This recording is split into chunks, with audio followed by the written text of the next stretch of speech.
ജനാധിപത്യ കേരളം കാത്തിരുന്ന തെരഞ്ഞെടുപ്പ് എന്ന് ഞാൻ പറയുന്നതിന്റെ കാരണം കേരളത്തിന്റെ ചരിത്രത്തിൽ ആദ്യമായിട്ടാണ് ഒരു ഗവൺമെന്റ് തുടർച്ചയായി 2 തവണ അധികാരത്തിൽ വരുന്നത്. 2021 നമുക്കറിയാം, കോവിഡ് ആയിരുന്നു. ആ സമയത്ത് എന്തൊക്കെയോ വലിയ അപകടങ്ങൾ വരാൻ പോകുന്നു എന്ന് ജനങ്ങൾ ചിന്തിച്ചിരുന്ന സാഹചര്യത്തിൽ നടന്നുകൊണ്ടിരിക്കുന്ന കാര്യങ്ങളൊന്നും നഷ്ടപ്പെടരുത് എന്നുള്ള പ്രാർത്ഥനയോടെ വോട്ട് ചെയ്തതിന്റെ ഫലമായിട്ടാണ് പിണറായി വിജയൻ ഗവൺമെന്റ് അധികാരത്തിൽ തുടർന്നത്. ആ ഗവൺമെന്റ് 10ാമത്തെ വർഷം പൂർത്തീകരിക്കുമ്പോഴേക്കും തിരുവനന്തപുരം കോർപ്പറേഷൻ മേയർ എന്നുള്ള നിലയ്ക്ക് നിങ്ങളുടെ മുൻപിൽ ഞാൻ വന്നു നിൽക്കുമ്പോൾ എനിക്ക് പറയാനുള്ളത്, 4 ഘട്ടമായിട്ടാണ് സംസ്ഥാന സർക്കാർ കോർപ്പറേഷനുകൾക്കും പഞ്ചായത്തുകൾക്കും മുനിസിപ്പാലിറ്റികൾക്കും ഞങ്ങളുടെ പദ്ധതികൾ നടപ്പിലാക്കുവാനുള്ള പണം തരേണ്ടത്. അത് അതാത് സ്ഥാപനങ്ങൾക്ക് അർഹതപ്പെട്ട വിഹിതമാണ്. കോർപ്പറേഷൻ്റെതായ ഓൺ ഫണ്ട് ഉണ്ട്. അതോടൊപ്പം തന്നെ എല്ലാ സംസ്ഥാന സർക്കാരുകളും അതാത് തദ്ദേശ സ്വയംഭരണ സ്ഥാപനങ്ങൾക്ക് പണം കൊടുക്കണം. അത് സാധാരണ 4 ഘട്ടമായിട്ടാണ് തരുന്നത്. തെരഞ്ഞെടുപ്പ് വരുന്നത് കൊണ്ട് 3 ഘട്ടമായിട്ട് തരാമെന്നായിരുന്നു ധാരണ. അതിൽ 3ാം ഘട്ടം പണം പോലും തരാൻ നിവൃത്തിയില്ലാത്ത തരത്തിലേക്ക് സംസ്ഥാന സർക്കാരിന്റെ ഖജനാവ് കാലിയായ ഗവൺമെന്റിൽ മന്ത്രിയായിരിക്കുന്ന ശിവൻകുട്ടിയാണ് ഈ കാലിയായ ഖജനാവുമായിട്ട് ഞങ്ങൾക്ക് വീണ്ടും ഭരിക്കാൻ വേണ്ടി 5 വർഷം കൂടി അവസരം തരണമെന്ന് പറഞ്ഞുകൊണ്ട് വോട്ട് ചോദിക്കുന്നത്. അതുകൊണ്ട് സംഭവിച്ചിരിക്കുന്നത് എന്താണ്? കേരളത്തിലെ ആയിരക്കണക്കിന് വരുന്ന തദ്ദേശ സ്വയംഭരണ സ്ഥാപനങ്ങളിൽ അവസാനഘട്ട പദ്ധതി ഒന്നും നടപ്പിലാക്കാൻ സാധിച്ചില്ല. ട്രഷറിയിൽ 23-ാം തീയതിക്ക് ശേഷമുള്ള ഒരു ബില്ലും ട്രഷറിയിൽ പാസ്സാവുന്നില്ല. തിരുവനന്തപുരം കോർപ്പറേഷൻ, ഞാനിവിടെ മഞ്ജുവിന്റെ വാർഡാണത്, മഞ്ജുവാണ് കാര്യങ്ങളൊക്കെ തന്നെ നോക്കുന്നത്. തിരുവനന്തപുരം കോർപ്പറേഷന്റെ മരാമത്ത് വർക്കുകളൊക്കെ തന്നെ കോടിക്കണക്കിന് രൂപയുടെ വർക്കുകളാണ്. 10 ലക്ഷം രൂപയ്ക്ക് താഴെയുള്ള ബില്ല് മാത്രമേ പാസ്സാകുകയുള്ളൂ എന്നുള്ളത് കൊണ്ട് തിരുവനന്തപുരം കോർപ്പറേഷന്റെ ബില്ലുകളിൽ 90% ബില്ലുകൾ പാസ്സായിട്ടില്ല. അപ്പോൾ കേരളത്തിലെ സാധാരണക്കാരായ ജനങ്ങൾ അവരവരുടെ ദൈനംദിന ആവശ്യങ്ങൾക്ക് വേണ്ടി സമീപിക്കുന്ന തദ്ദേശ സ്വയംഭരണ സ്ഥാപനങ്ങൾ ഒക്കെ തന്നെ പ്രവർത്തിക്കുവാൻ വേണ്ടി സാധിക്കാത്ത ഒരവസ്ഥയിലേക്ക് ആക്കി മാറ്റിയ സർക്കാരാണ് പിണറായി വിജയൻ നേതൃത്വം കൊടുക്കുന്ന ഇവിടുത്തെ സർക്കാർ. ആ സർക്കാരിന് വേണ്ടി വീണ്ടും വോട്ട് ചോദിച്ച് ജനങ്ങൾ വരുമ്പോഴേക്കും തീർച്ചയായിട്ടും യാതൊരു സംശയവുമില്ല, ഈ സർക്കാരിനെ, പ്രത്യേകിച്ചും വിദ്യാഭ്യാസ മന്ത്രി ശിവൻകുട്ടി ഉൾപ്പെടുന്ന ഈ ഗവൺമെന്റിനെ ഒരു നിമിഷം മുൻപേ താഴെ ഇറക്കുവാൻ വേണ്ടി കേരളത്തിലെ ജനങ്ങൾ കാത്തിരിക്കുന്ന, ആകാംക്ഷയോടെ ഇരിക്കുന്ന ഒരു തെരഞ്ഞെടുപ്പാണ് ഈ തെരഞ്ഞെടുപ്പ്. ഞാൻ വിദ്യാഭ്യാസ മന്ത്രിയുടെ കാര്യം എടുത്തു പറഞ്ഞത്, നമുക്കറിയാം ബഹുമാനപ്പെട്ട നരേന്ദ്രമോദി രാജ്യത്തിന്റെ പ്രധാനമന്ത്രിയായി ചുമതല ഏറ്റതിനു ശേഷം അദ്ദേഹം ആദ്യം പറഞ്ഞത്, ഞാനൊരു സാധാരണക്കാരിയായ ഒരു തൊട്ടടുത്ത വീട്ടിൽ ജോലിക്ക് പോകുന്ന, അടുക്കള ജോലിക്ക് പോകുന്ന ഒരു അമ്മയുടെ മകനായിട്ട് പിറന്ന കുട്ടിയാണ്. ഞങ്ങൾ നിരവധി അംഗങ്ങളുണ്ടായിരുന്നു. ഒരു ചെറിയ ഒറ്റമുറി വീട്ടിലായിരുന്നു ഞാൻ ജീവിച്ചിരുന്നത്. എൻ്റെ അമ്മ തൊട്ടടുത്ത വീട്ടിൽ നിന്നും കൊണ്ടുവരുന്ന ഭക്ഷണങ്ങളൊക്കെ കഴിച്ചാണ് ഞാൻ വളർന്നിരുന്നത്. മെച്ചപ്പെട്ട വിദ്യാഭ്യാസം കിട്ടുവാനുള്ള സാഹചര്യം അന്ന് ഗ്രാമീണ മേഖലയിൽ കുറവായിരുന്നു. അപ്പോൾ അദ്ദേഹം ആവിഷ്കരിച്ച എല്ലാ പദ്ധതികളും തന്നെ സാധാരണക്കാരായ ജനങ്ങളുടെ നിത്യജീവിതത്തെ സ്പർശിക്കുന്ന പദ്ധതികളായിരുന്നു പ്രിയപ്പെട്ടവരെ. അങ്ങനെയല്ലേ പ്രധാനമന്ത്രി ആവാസ് യോജന വന്ന് കോടിക്കണക്കിന് ആൾക്കാർക്ക് ഈ രാജ്യത്ത് വീട് കിട്ടിയത്? അതോടൊപ്പം തന്നെ, ഞാൻ അതിലേക്ക് പിന്നീട് വരാം, അതിനോടൊപ്പം തന്നെ അദ്ദേഹം ഒരു കാര്യം മുൻപിൽ വെച്ചു. ശ്രീനാരായണ ഗുരുദേവൻ പറഞ്ഞതുപോലെ മദ്ദത്ത് പത്മനാഭനും അയ്യങ്കാളിയും പറഞ്ഞ ഒരേ ഒരു കാര്യം, പ്രധാനപ്പെട്ട കാര്യം, 3 പേരും പറഞ്ഞ പ്രധാനപ്പെട്ട ഒരു കാര്യം എന്താണ്? വിദ്യയിലൂടെ മാത്രമേ മുന്നോട്ട് പോകാൻ സാധിക്കുകയുള്ളൂ. പഞ്ചമി എന്ന കുട്ടിയെ പഠിപ്പിക്കാൻ വേണ്ടിയായിരുന്നു അയ്യങ്കാളിയുടെ പോരാട്ടം. പിടിയരി ശേഖരിച്ചുകൊണ്ട് മന്നത്ത് പത്മനാഭൻ സ്ഥാപിച്ചത് കോളേജുകളായിരുന്നു. ശ്രീനാരായണ ഗുരുദേവൻ പറഞ്ഞത് വിദ്യ കൊണ്ട് പ്രബുദ്ധരാവുക എന്നുള്ളതായിരുന്നു. അപ്പോൾ ഇതുപോലെ തന്നെ ദീർഘവീക്ഷണമുള്ള മഹാരഥന്മാരൊക്കെ പറഞ്ഞിരുന്നത് വിദ്യാഭ്യാസം കൊണ്ട് മാത്രമേ ഒരു സമൂഹത്തിന് മുന്നോട്ട് പോകാൻ സാധിക്കുകയുള്ളൂ എന്നുള്ളത് കൊണ്ട് തന്നെ നരേന്ദ്രമോദി പറഞ്ഞത് എന്താണ്? നമ്മുടെ രാജ്യത്തെ ഗ്രാമീണ മേഖലയിലുള്ള കുട്ടികൾക്കുൾപ്പെടെ മികച്ച വിദ്യാഭ്യാസം ലഭിക്കുമ്പോഴായിരിക്കും ഭാരതം ലോകത്തിൽ 1ാം സ്ഥാനത്തെത്താൻ പോകുന്നത്. അതിന്റെ അടിസ്ഥാനത്തിൽ കേന്ദ്ര ഗവൺമെന്റിന് ഏത് തരത്തിൽ അങ്ങനെ സഹായിക്കാം എന്നുള്ള ചർച്ചയുടെ അടിസ്ഥാനത്തിലാണ് ഒരു പദ്ധതിക്ക് രൂപം കൊടുത്തത്, PM ശ്രീ പദ്ധതി. എന്തായിരുന്നു PM ശ്രീ പദ്ധതി?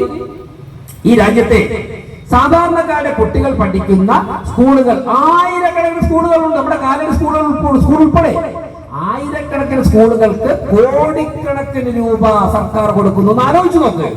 ഒരു രാജ്യത്തെ ആയിരക്കണക്കിന് കോടി സ്കൂളുകൾക്ക് 1 കോടി, 1.5 കോടി, 2 കോടി രൂപ വെച്ചിട്ട് സർക്കാർ കൊടുക്കുകയാണ്. കേന്ദ്ര സർക്കാർ ഇങ്ങനെ ലോകത്തിന്റെ ചരിത്രത്തിൽ ഏതെങ്കിലും ഒരു ഗവൺമെന്റ് ആയിരക്കണക്കിന് സ്കൂളുകൾക്ക് 1 കോടി, 2 കോടി രൂപ വെച്ചിട്ട് ആവശ്യത്തിന് പണം കൊടുക്കുന്ന സംഭവം ഈ ലോകത്തിന്റെ ചരിത്രത്തിൽ ഉണ്ടായിട്ടുണ്ടോ? നരേന്ദ്രമോദി ഗവൺമെന്റ് തീരുമാനിച്ചു കൊടുക്കാൻ പണം. എങ്ങനെ കൊടുക്കും? പണമുണ്ട് കേന്ദ്ര സർക്കാരിന്റെ കയ്യിൽ. എവിടെ നിന്ന്?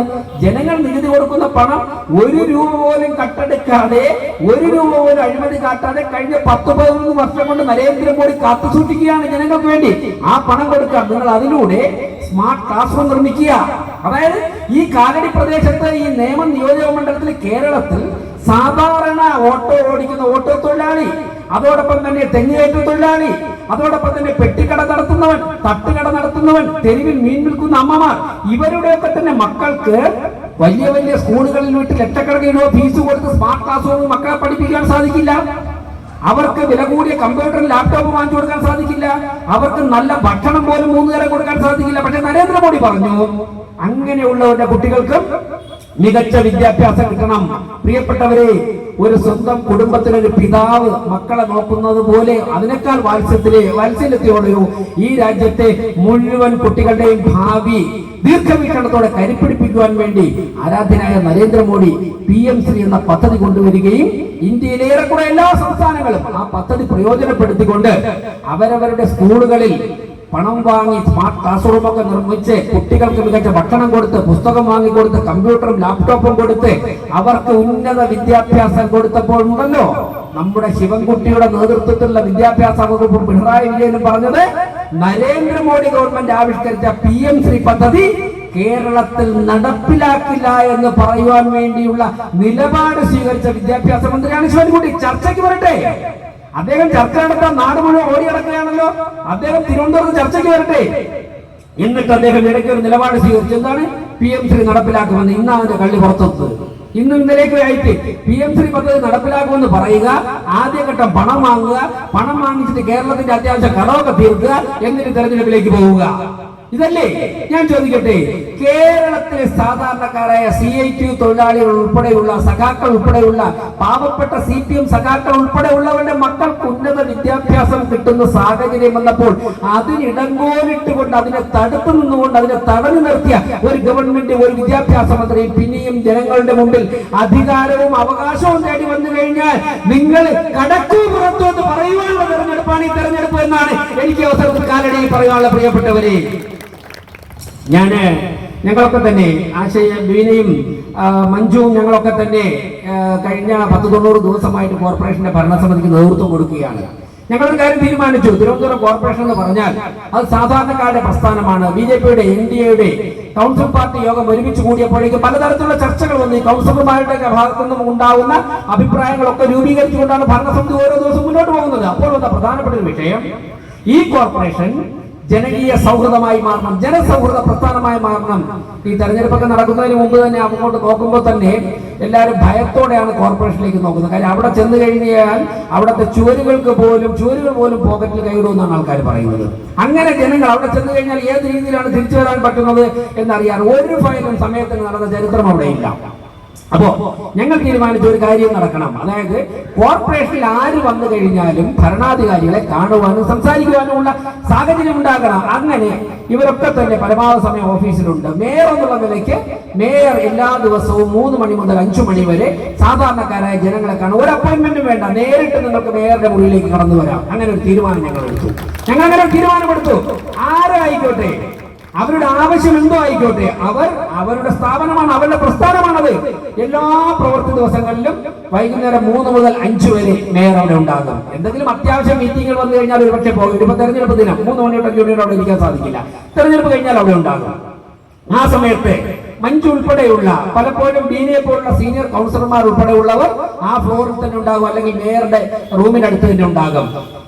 ഏതൊരു വ്യക്തിയാണോ ഒരു ആവശ്യത്തിന് വരുന്നത്, ഉദ്യോഗസ്ഥരൊക്കെ തന്നെ ആ ഭാഗത്തുണ്ടാകും. ഏതൊരു വ്യക്തിയാണോ അവരുടെ ഒരു ആവശ്യത്തിന് വരുന്നത്, ഏത് സ്റ്റാൻഡിംഗ് കമ്മിറ്റിയാണ്, ഏത് ഉദ്യോഗസ്ഥനാണ് അത് പരിഹരിക്കേണ്ടത് നോക്കിയിട്ട് ആ ഉദ്യോഗസ്ഥനുമായിട്ട് മേയർ തന്നെ അല്ലെങ്കിൽ ഡെപ്യൂട്ടി മേയർ സംസാരിക്കുന്നു, അല്ലെങ്കിൽ സെക്രട്ടറി സംസാരിക്കുന്നു, ആ പ്രശ്നത്തിന് ഇടപെടാനുള്ള നിർദ്ദേശം കൊടുക്കുന്നു. കാരണം എന്താണ്, പല ഉദ്യോഗസ്ഥരുടെ കയറി ഇറങ്ങിയിട്ട് നടക്കാത്തതുകൊണ്ടാണല്ലോ മേയറിന്റെ അടുത്ത് വരുന്നത്. അപ്പൊ തീർച്ചയായിട്ടും അവരുടെ ഭാഗത്ത് ന്യായമുണ്ടെങ്കിൽ ആ പ്രശ്നത്തിൽ ഇടപെടണം എന്നുള്ള തീരുമാനം ഞങ്ങൾ എടുത്തു. ദിവസേന 100 കണക്കിന് ആൾക്കാർ വന്നു. ഈ 60 ദിവസം കൊണ്ട് തന്നെ 1000-കണക്കിന് ആൾക്കാർക്ക് കോർപ്പറേഷൻ വന്നിട്ടുണ്ട്. അവരുടെ എല്ലാവരുടെയും പ്രശ്നം പരിഹരിച്ചു ഞാൻ പറയുന്നില്ല, പക്ഷേ ഞങ്ങൾ ആത്മാർത്ഥമായിട്ട് ഒരു പരിശ്രമം നടത്തിയിട്ടുണ്ട്. ഒരു ദിവസം ഒരു 10 തവണയെങ്കിലും മരാമത്തിന്റെ സ്റ്റാൻഡിംഗ് കമ്മിറ്റി ചെയർപേഴ്സന്റെ റൂമിൽ നിന്ന് ഞാൻ മഞ്ജുവിനെ എന്റെ റൂമിലേക്ക് വിളിച്ചു വരുത്താറുണ്ട്. കാരണം ഓരോ പ്രദേശത്തും ആൾക്കാർ വരുമ്പോൾ സ്റ്റാൻഡിംഗ് കമ്മിറ്റി ചെയർപേഴ്സന്റെ നേരിട്ടുള്ള ശ്രദ്ധ പതിയണം. എന്നെ കാണാൻ വരുന്നതിനേക്കാൾ പോലെ തന്നെ ആൾക്കാർ അവരെയും കാണാൻ ചെല്ലുന്നില്ല. അങ്ങനെ ഒരു ജനകീയ സൗഹൃദ പ്രസ്ഥാനമാക്കിയിട്ട് ആ കോർപ്പറേഷൻ മാറ്റുവാനുള്ള അശ്രാന്ത പരിശ്രമത്തിലാണ് ഞാൻ പറഞ്ഞു വന്നത്. PMAU-ക്കാണ്. അങ്ങനെ ഒരു ദിവസം 100 പേർ ഞങ്ങളുടെ അടുത്ത് വന്നാൽ ഒരു 30 പേരും വരുന്നത് വീടിന് വേണ്ടിയാണ്. വീടില്ലാത്തവർ, പ്രിയപ്പെട്ടവർ, ഞങ്ങൾ കണക്കെടുത്തു. തിരുവനന്തപുരം കോർപ്പറേഷൻ ഉണ്ടല്ലോ, ഈ പറയുന്ന അധികാരത്തിലെ ഞങ്ങൾ നിർമ്മാർജ്ജനം ചെയ്യുന്നവർ, പിണറായി വിജയൻ പറയുന്ന, ശിവൻകുട്ടിമാർ പറയുന്ന ഈ കോർപ്പറേഷനിൽ 20,000-ൽ കൂടുതൽ ആൾക്കാർക്ക് സ്വന്തമായിട്ട് വീടില്ല. ഞാനും നിങ്ങളും ശിവൻകുട്ടിമാരും ഒക്കെ തന്നെ അടച്ചുറപ്പുള്ള വീട്ടിൽ കിടന്നുറങ്ങുമ്പോഴേക്കും ഈ കോർപ്പറേഷനിലെ 20,000 സാധാരണക്കായ ആൾക്കാർ കടത്തിണ്ണയിൽ ഉറങ്ങുന്ന ഒരു രാഷ്ട്രീയമാണ് ഇവിടെ നടക്കുന്നത്. എന്നിട്ട് പിണറായി വിജയൻ പറയുക, ഞാൻ 5 ലക്ഷം പേർക്ക് വീട് കൊടുത്തു. എവിടെ കൊടുത്തു താങ്കൾ? എവിടെ കൊടുത്തു? ഞങ്ങൾ അങ്ങനെ അന്വേഷിച്ചപ്പോഴേക്കും മനസ്സിലാകുന്നു, പ്രധാനമന്ത്രി ആവാസ് യോജന നരേന്ദ്രമോദി ആവിഷ്കരിച്ച പദ്ധതിയാണ്. ആ പദ്ധതിയിൽ സംസ്ഥാന സർക്കാരിന്റെ വിഹിതമുണ്ട്, ചെറിയൊരു വിഹിതം, കോർപ്പറേഷന്റെ വിഹിതമുണ്ട്, കേന്ദ്ര ഗവൺമെന്റിന്റെ വിഹിതമുണ്ട്. ഈ 3 വിഹിതവും കൂടെ ചേർത്തുകൊണ്ടാണ് PMAU പദ്ധതി. പ്രിയപ്പെട്ടവരെ, ആദ്യഘട്ടത്തിൽ PMAU പദ്ധതിയിൽ എല്ലാ സർക്കാരും ഒപ്പിട്ട് വീട് കൊടുത്തു തുടങ്ങി. കാലടിയിലും കിട്ടി. എനിക്ക് തോന്നുന്നു ശിവചേട്ടനൊക്കെ കൗൺസിലറായിരുന്നപ്പോൾ ഇവിടെ വീട് കിട്ടിയിട്ടുണ്ട്. ശിവചേട്ടൻ പറഞ്ഞിട്ടുണ്ട്. മഞ്ജു ആദ്യത്തെ ഘട്ട കൗൺസിലറായിരുന്നപ്പോൾ ഇവിടെ വീട് കിട്ടിയിട്ടുണ്ട്. 100 കണക്കിന് പേർക്ക് ഓരോ വാർഡിലും വീട് കൊടുത്തിട്ടുണ്ട്. മഞ്ജുവിന്റെ ആദ്യത്തെ വർഷം എത്ര വീട് കിട്ടിയിട്ടുണ്ട്? 15-20. 35 പേർക്ക് 2015-20 കാലഘട്ടത്തിൽ മഞ്ജു ഇവിടെ കൗൺസിലറായിരുന്നപ്പോൾ കാലടി വീട് കിട്ടിയിട്ടുണ്ട്. ഒരു വാർഡിൽ 35 പേർക്ക് കിട്ടിയിട്ടുണ്ടെങ്കിൽ 100 വാർഡിൽ 3500 പേർക്ക് കിട്ടില്ല കോർപ്പറേഷനിൽ. അങ്ങനെയാണെങ്കിൽ കേരളത്തിലെമ്പാടുമായിട്ട് 1000 പഞ്ചായത്തുകളുണ്ട്. പഞ്ചായത്തിൽ ഇത്രത്തോളം എണ്ണം വരില്ല. അങ്ങനെയാണെങ്കിൽ ഇന്ത്യയിൽ മൊത്തത്തിൽ എത്ര വീട് കിട്ടി കാണും? കോടിക്കണക്കിന് പേർക്ക് വീട് കിട്ടിയിട്ടുണ്ട്. അപ്പൊ ഈ പിണറായി വിജയനും ശിവൻകുട്ടിമാരും ഒരു കാര്യം മനസ്സിലാക്കി, അങ്ങനെ ഈ PMAU പദ്ധതി കേരളത്തിൽ നടപ്പിലാക്കിയാൽ അത് പ്രധാനമന്ത്രി ആവാസ് യോജന എന്നാണ് പദ്ധതിയുടെ പേര്. അതുകൊണ്ട് തന്നെ പ്രധാനമന്ത്രി കൂടി മുൻകൈ എടുക്കുന്ന പദ്ധതിയാണെന്ന് വരുമ്പോഴേക്കും ഒരു പക്ഷേ BJPക്ക് വോട്ട് കൂടി പോയാലോ. അതുകൊണ്ട് ഈ കുതന്ത്രശാലികൾ ചെയ്തത്, ഞങ്ങൾ PMAU പദ്ധതിയുടെ 2ാം ഘട്ട കരാറിൽ ഒപ്പിടുന്നില്ല എന്ന് തീരുമാനിച്ചു. ഒന്ന് ആലോചിച്ച് നോക്ക്. പ്രധാനമന്ത്രി മുൻകൈ എടുക്കുന്ന പദ്ധതിയാണെന്ന് ജനങ്ങൾ ചിന്തിക്കുമോ എന്ന് ധരിച്ചുകൊണ്ട് ആ പദ്ധതിയിൽ ഞങ്ങൾ ഒപ്പിടുന്നില്ല. പ്രിയപ്പെട്ടവരെ, ഞാൻ അപ്പോൾ തന്നെ കോർപ്പറേഷൻ അക്കൗണ്ട്സ് ഓഫീസറെ വിളിച്ചു, ഫയലുകൾ പരിശോധിച്ചു. അപ്പോഴറിയുന്നത് കോർപ്പറേഷൻ ഈ കൊടുക്കേണ്ട വിഹിതം ഉണ്ടല്ലോ, ആ കോടിക്കണക്കിന് രൂപ കോർപ്പറേഷൻ അക്കൗണ്ടിലുണ്ട്. സംസ്ഥാന സർക്കാർ വീടിന് വേണ്ടി മാറ്റി വയ്ക്കേണ്ട പണം അവിടെയുമുണ്ട്. കേന്ദ്ര സർക്കാരാണ് ഈ പണം ഇങ്ങോട്ട് തരാൻ തയ്യാറാ. മഞ്ജുവും ബീനയും ഞങ്ങളൊക്കെ ഉൾപ്പെടെ നരേന്ദ്രമോദിയെ കാണാൻ വേണ്ടി ഡൽഹി പോയല്ലോ. അന്ന് കേന്ദ്ര നഗരവികസന വകുപ്പ് മന്ത്രി ശ്രീ മനോഹർലാൽ ഖട്ടാർജി ഞങ്ങൾക്ക് ഒരു സെഷൻ ക്ലാസ് എടുക്കാൻ വന്നിരുന്നു. അന്ന് അദ്ദേഹം ഞങ്ങളോട് പറഞ്ഞു, ഇവർ രണ്ടുപേരും എന്നോടൊപ്പം ഉണ്ട് ആ പരിപാടിയിൽ. അദ്ദേഹം പറഞ്ഞെന്താണെന്നറിയാമോ? നിങ്ങൾ കേരളത്തിൽ പോയിട്ട് എത്രയും പെട്ടെന്ന് തന്നെ PMAU കരാറിൽ ഒപ്പിടാൻ വേണ്ടി സംസ്ഥാന സർക്കാരിന് സമ്മർദ്ദം ചെലുത്തണം. സമ്മർദ്ദം ചെലുത്തി കോടിക്കണക്കിന് രൂപ തരാൻ ഞങ്ങൾ തയ്യാറാണ്. ആ പണം വാങ്ങിയിട്ട് അവിടെ ആ പദ്ധതി നടപ്പിലാക്കണം എന്നാണ് ഒരു കേന്ദ്രമന്ത്രി ഇങ്ങോട്ട് പറയുകയാണ്. പണ്ടൊക്കെ തന്നെ കോൺഗ്രസ് ഭരിച്ചിരുന്നപ്പോ കേന്ദ്രത്തിൽ നിന്ന് പണം കിട്ടാൻ വേണ്ടി അവിടെ നിന്ന് കാവൽ കിടക്കണമെങ്കിൽ കേന്ദ്രമന്ത്രി ഇങ്ങോട്ട് പറയാം, നിങ്ങൾ മേയർ ഉൾപ്പെടെയുള്ളവർ അവിടെ പോയിട്ട് പദ്ധതി ഒപ്പിടും, പണം വാങ്ങിച്ചുകൊണ്ട് പാവപ്പെട്ടവർക്ക് വീട് കൊടുക്കുമെന്ന് ആലോചിച്ച് നോക്ക്. പ്രിയപ്പെട്ടവരെ, ഞാനും നിങ്ങളും നികുതി കൊടുത്ത, ഇവിടുത്തെ കടത്തിണ്ണയിൽ കിടന്നുറങ്ങുന്ന പാവപ്പെട്ടവർ നികുതി കൊടുത്ത പണം അവൻ അർഹതപ്പെട്ട പണമാണ് ഇരിക്കുമ്പോൾ നരേന്ദ്രമോദി ഗവൺമെന്റ് ഭരിക്കുന്നു എന്ന് കരുതിയിട്ട് ഞങ്ങൾ ഒപ്പിടില്ല എന്ന് പറഞ്ഞു. ഞങ്ങളവിടെ തളർന്നില്ല. ഞങ്ങൾ എന്ത് ചെയ്തറിയോ? കോർപ്പറേഷൻ ഞങ്ങൾ നോക്കിയപ്പോഴേക്കും കോർപ്പറേഷൻ കൊടുക്കേണ്ട വിഹിതമുണ്ട്. കേന്ദ്ര ഗവൺമെന്റ് മറ്റ് പല പൊതുമേഖലാ സ്ഥാപനങ്ങൾ പലതും ഞങ്ങളെ സഹായിക്കാൻ തയ്യാറാണ്. അങ്ങനെ ചരിത്രത്തിലാദ്യമായി ഇന്ത്യയിൽ ഒരു കോർപ്പറേഷൻ സ്വന്തം നിലയ്ക്ക് സ്വന്തം പണം ഉപയോഗിച്ചുകൊണ്ട് സാധാരണക്കാർക്ക് വീട് കൊടുക്കുവാൻ വേണ്ടിയുള്ള ഒരു പദ്ധതി ഞങ്ങൾ പ്രഖ്യാപിച്ചു. PMDY, പ്രധാനമന്ത്രി ഭവന യോജന പദ്ധതി. ഞാൻ ചോദിക്കട്ടെ, CPM ഒരുപാട് പഞ്ചായത്ത് ഭരിക്കുന്നുണ്ടല്ലോ, ഒരുപാട് മുനിസിപ്പാലിറ്റി ഭരിക്കുന്നുണ്ടല്ലോ. ഞങ്ങൾ പ്രധാനപ്പെട്ട ഒരു കോർപ്പറേഷനെ ഭരിക്കുള്ളൂ, ബാക്കിയെല്ലാം കൊച്ചു കൊച്ചു പഞ്ചായത്ത്, അവർക്കൊക്കെ ഫണ്ട് കുറവാ. എന്തേ നിങ്ങൾ നടപ്പിലാക്കാത്തത്? ഞങ്ങളുടെ പ്രഖ്യാപനമായിരുന്നു ഗാന്ധി പാർക്ക്, അവിടെ ഗാന്ധി പാർക്ക് മൈതാനിയിൽ ഞങ്ങൾ യോഗം വിളിച്ചുകൊണ്ട് ഈ അർഹതപ്പെട്ടവരെയൊക്കെ വിളിച്ചു ചേർത്തു. CPM ഹാരളകി അവരാലോചിച്ചു എന്താ ചെയ്യാൻ പറ്റുന്നത്, പദ്ധതി മുടക്കാൻ. അങ്ങനെ ഈ പദ്ധതി കോർപ്പറേഷൻ പാസ്സാക്കിയാലും DPCയുടെ അംഗീകാരമാണ്. അവിടെ ജില്ലാ പഞ്ചായത്ത് പ്രസിഡന്റ് CPM നേതാവാണ്, അവരാണ് ഇതിന്റെ ചെയർമാൻ. അവിടെ ചെന്നു, മേയർ തന്നെ നേരിട്ട് പോയി. സാധാരണ മേയർമാർ കഴിഞ്ഞ വർഷം ഒന്നും പോയിട്ടില്ല. ഇതിൽ അംഗീകാരം വാങ്ങിക്കാൻ വേണ്ടി പോയി. ഞാൻ തന്നെ വാദിച്ചു ഈ പദ്ധതിക്ക് വേണ്ടി. അപ്പൊ പറഞ്ഞത് അംഗീകാരം തരാൻ പറ്റില്ല, ഇപ്പൊ പെൻഡിംഗ് വെച്ചിരിക്കുക. ഇനി ഇലക്ഷൻ കഴിഞ്ഞ് ഞങ്ങൾ അതിന്റെ നിയമ നടപടികളിലേക്ക് പോവുകയാണ്. ഞാൻ 2 പദ്ധതികളെ കുറിച്ച് പറഞ്ഞു. ഒന്ന് PM-3, 2 PMAY. ആരാധ്യനായ നരേന്ദ്രമോദി ഈ രാജ്യത്തെ നികുതി പണം ജനങ്ങളുടെ സ്വസ്ഥമായ ജീവിതം മുന്നോട്ട് പോകാൻ വേണ്ടി പ്രയോജനപ്പെടുത്താൻ ശ്രമിക്കുമ്പോൾ ഈ ശിവൻകുട്ടി ഉൾപ്പെടെ പിണറായി വിജയൻ ഉൾപ്പെടെ മാർക്സിസ്റ്റ് പാർട്ടി നേതൃത്വം കൊടുക്കുന്ന സർക്കാർ കഴിഞ്ഞ 10 വർഷവും അതിനെ തടസ്സപ്പെടുത്തുവാനാണ് പരിശ്രമിച്ചത് എന്ന് കാലടിയിലെ പാവപ്പെട്ട പ്രിയപ്പെട്ട സഖാക്കന്മാരോട് പറയുവാൻ വേണ്ടിയിട്ടാണ് ഈ പൊതുയോഗവുമായി ഞങ്ങൾ വന്നിട്ടുള്ളത്. പ്രിയപ്പെട്ടവരെ, ഞാൻ ദീർഘിപ്പിക്കുന്നില്ല. ഇതായിരുന്നു ശൈലി.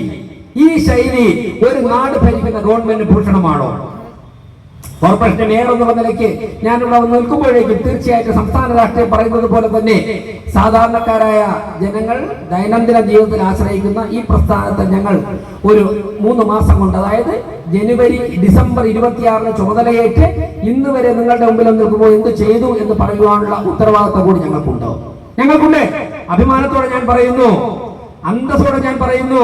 ഒരു ചർച്ചയുടെ കാര്യം വന്നല്ലോ, അന്ന് ബഹുമാനപ്പെട്ട LDF സ്ഥാനാർത്ഥിയോട് ഞങ്ങൾ പറഞ്ഞല്ലോ, നിങ്ങൾ 5 വർഷം മേയറായിരുന്നു, താങ്കളുടെ പാർട്ടി 45 വർഷം മേയർമാരെ സമ്മാനിച്ചു. ആ 45 വർഷവും ഞങ്ങളുടെ 3 മാസത്തെ ഭരണവും തമ്മിൽ തുറസായ ഒരു ചർച്ചയ്ക്ക് ഞങ്ങൾ തയ്യാറാണ്.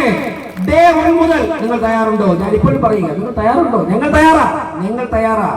ഡിസംബർ 26-ാം തീയതി സത്യപ്രതിജ്ഞ അധികാരത്തിൽ വന്നു. പ്രിയപ്പെട്ടവരെ, 4 ദിവസം കഴിഞ്ഞപ്പോഴേക്കും ആറ്റുകാൽ പൊങ്കാലയിലെ കാര്യങ്ങൾ അവലോകനം ചെയ്യുവാൻ വേണ്ടിയിട്ട് 4ാമത്തെ ദിവസം ഞങ്ങൾ ഉദ്യോഗസ്ഥരുടെ മീറ്റിംഗ് വിളിച്ചു. ആ ഉദ്യോഗസ്ഥരുടെ മീറ്റിംഗിൽ എന്താണെന്നറിയുമോ ആദ്യം പറഞ്ഞത് എന്താ? ആറ്റുകാൽ പൊങ്കാല സമയത്ത് നമ്മളൊക്കെ എന്നെക്കാൾ കൂടുതൽ, ഞാൻ ജനിച്ചു വളർന്ന ഒരു ഗ്രാമപ്രദേശത്ത് തിരുവനന്തപുരം ജില്ലയിൽ നിന്ന് 30 കിലോമീറ്റർ അപ്പുറത്താണ്, തിരുവനന്തപുരം സിറ്റിയിൽ നിന്ന് ഒരു 35 കിലോമീറ്റർ അപ്പുറത്താണ് ഞാൻ ജനിച്ചു വളർന്നത്. എന്നെക്കാൾ കൂടുതൽ നിങ്ങൾ ജനിച്ചു വളർന്നപ്പോഴേ പൊങ്കാല കാണുന്നവരെ എനിക്ക് വേദന ഉണ്ടാകുന്ന ഒരു കാര്യം, പൊങ്കാലയ്ക്ക് 2 ദിവസം മുമ്പാണ് ഇവിടുത്തെ ടാറിംഗ് പണി തീർക്കുന്നത്, അല്ലേ? ചിലപ്പോൾ പൊങ്കാലയൊന്നും വൈകുന്നേരം, ചില സമയത്ത് വർഷങ്ങളിൽ പൊങ്കാല കഴിഞ്ഞിട്ടാണ് പൊങ്കാലയ്ക്ക് മുമ്പേ ചെയ്യേണ്ട ടാർ വർക്ക് ചെയ്യുന്നത്. ഒരു കാര്യം ഞങ്ങൾ തീരുമാനിച്ചു, ആറ്റുകാൽ പൊങ്കാലയ്ക്ക് 20 ദിവസം മുമ്പ് മിനിമം ടാർ പണിയെല്ലാം പൂർത്തിയാക്കണം.